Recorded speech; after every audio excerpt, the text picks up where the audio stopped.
आदाब, मैं हूं मुमताज आलम रिजवी और इस वक्त मैं बात करूंगा सऊदी अरब और अमेरिका के रिलेशन को लेकर के। दोनों के दरमियान रिश्ता बहुत मजबूत है, ये सब हम जानते हैं।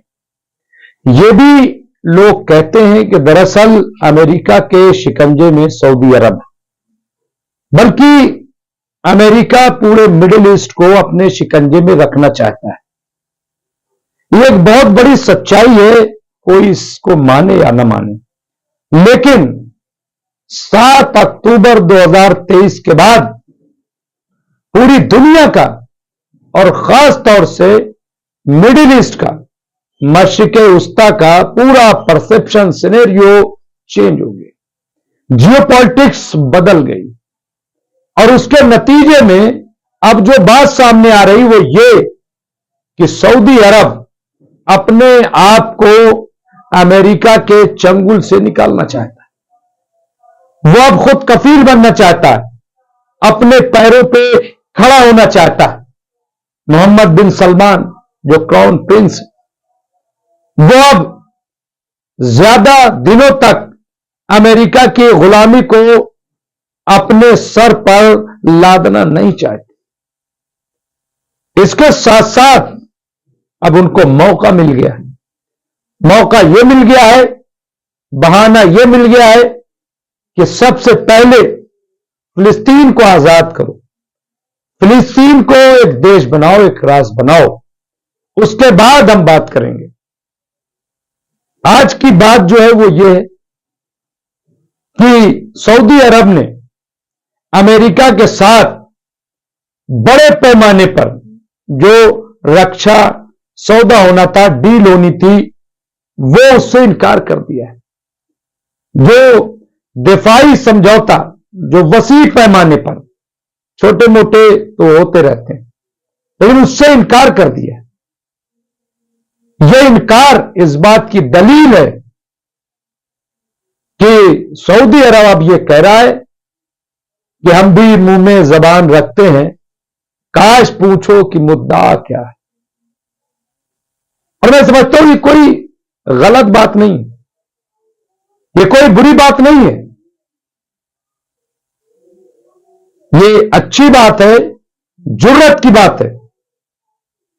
और हमने देखा कि ये जुर्रतमंदी थी कि सऊदी अरब ने ईरान के साथ दोस्ती की, इजराइल को फिलहाल पीछे छोड़ दिया। अब यह बात अलग है कि कहा जाता है कि दरअसल इसके पीछे चीन है।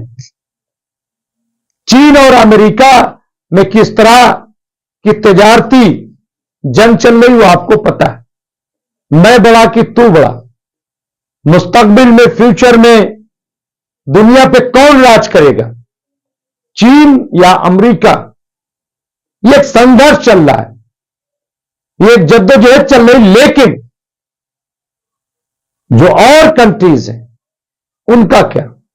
तो क्या वाकई सऊदी अरब के मुंह में जो जबान आई है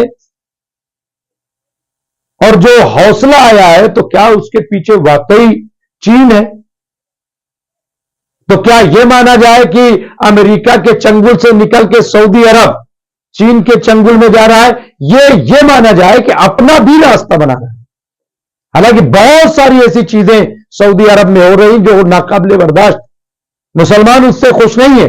चाहे वो शराब की दुकान का खुलना हो, चाहे वहां पे डांस हो, चाहे वहां पे न्यूड फैशन शो हो, ये तमाम ऐसी चीजें हैं जिसको दुनिया पसंद नहीं कर रही और मुसलमान खासतौर से उसको अच्छा नहीं लग रहा है। अभी एक तस्वीर आई जिसको लेकर के काफी हंगामा रहा कि जिस तरह से वहां पे खाने काबा की एक तरह की छवि बना करके और वहां जो फैशन शो, डांस, नाच गाना हुआ है वो बहुत ही शर्मनाक था।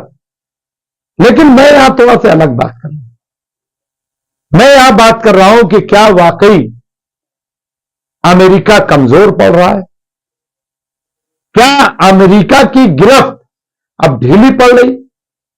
क्योंकि दुनिया ने देखा कि हमास जैसा छोटा सा ग्रुप, कोई मुल्क नहीं है हमास, गाजा में एक छोटा सा पॉलिटिकल हम पार्टी कह सकते हैं या एक ग्रुप कह सकते हैं, संगठन कह सकते हैं, उसने मुंहतोड़ जवाब दिया इजराइल को नहीं, अमेरिका को।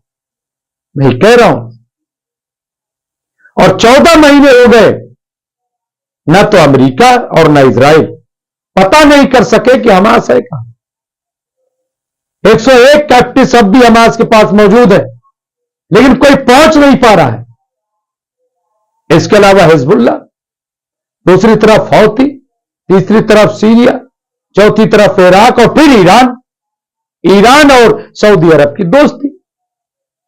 इस जंग में यह भी बहुत क्लियर हुआ, बहुत साफ हुआ कि सऊदी अरब या और जो मुस्लिम ममालिक हैं, उन्होंने साफ साफ कहा कि हम अपना एयर बेस नहीं देंगे कि आप यहां से ईरान पर अटैक करें, ईरान पर हमला करें।